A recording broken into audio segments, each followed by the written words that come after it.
In this video, we are going to walk you through the assembly process of our SuperHandy GoRide CRZ wheelchair.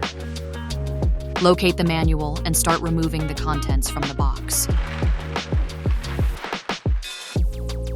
First, start by loosening and removing the two knobs and remove the base cover.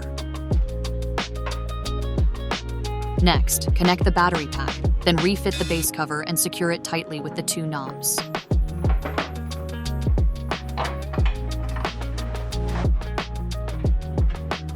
Next, let's install the seat. Pull down the swivel lever and place the seat into the seat post.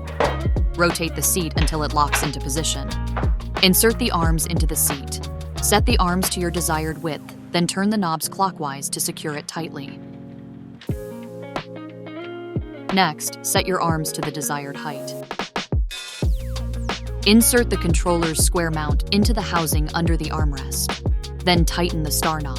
Lastly, connect the power cable. Buckle up. Power on the wheelchair, and you are now ready to ride.